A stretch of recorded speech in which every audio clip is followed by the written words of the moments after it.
Om jou lewe te vereenvoudig, moet ons prioriteite reg kies. Ons leef in 'n tyd waarin alles net eenvoudig versnel. Voeg daarby toenemende onsekerheid, meng 'n bietjie angstigheid daarmee saam, en ons word oorweldig deur al die verantwoordelikhede, asook ironies deur al ons besittings. Geen wonder mense begin voel soos daardie spreekwoordelike rot wat in 'n wielietjie net al hoe vinniger hardloop, maar eintlik nêrens kom nie. As jy jou lewe wil vereenvoudig en meer helderheid en energie en lewensvreugde hê, sal jy moet begin om jou prioriteit te kies of prioriteite te evalueer en te sê wat is die belangrikste daarvan.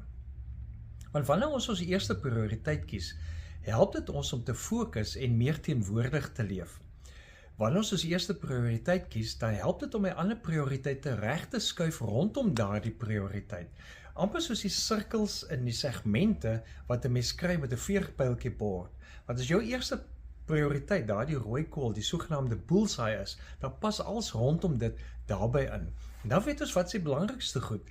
Dan weet ons wat neem ons lewe oor deur wat ander mense op ons afskuif of wat net op ons pad kom wat ons bysit en nie noodwendig plek voormaak nie. Die punt is, ons hoef nie altyd in 'n gees van uitbranding te leef nie. Ons hoef nie altyd uitgeput te voel en te voel of ons te min gedoen het nie. Alles ons lewe hoef nie altyd in die rooi gedruk te wees om besig te wees en besig te bly nie. Al ons besig wees, help ons nie altyd om helderheid en energie en lewensvreugde te hê nie. Inteendeel, dit beroof ons juist daarvan.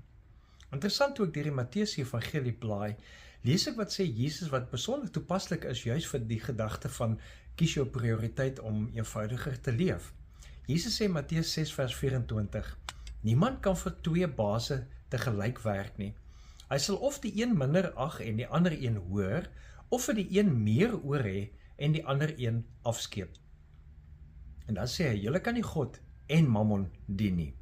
Wat Jesus met ander woorde sê is, as ons vir God eerste stel, as ons vir God as hoogste prioriteit maak, dan sentreer die ander goed soos rondom daardie bullseye, maar in hierdie geval rondom God en kom dit by mekaar. Byvoorbeeld, as ons vir God eerste stel, dan sê ons per implikasie, God is liefde.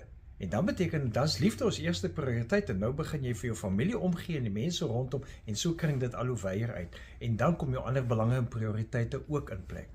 As jy vir God dien, dan kom God se beginsels in plek, wat jou sal help om vir sekere dinge nee te sê, en vir ander dinge juis ja te sê, en tyd te maak. Jy kan nie, ek kan nie, vir God en Mammon kies nie.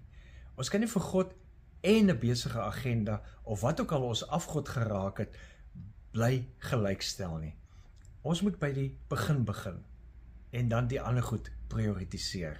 En dit doen ons deur vir God eerste te stel, en met God te kommunikeer en te gesels in gebed, in stil wees by God, in bewus raak deur die Heilige Gees van God, wat is regtig die ander prioriteite wat rondom God versamel. So, die res sal by mekaar kom. Begin by God. Kies jou prioriteit. Leef geïnspireerd.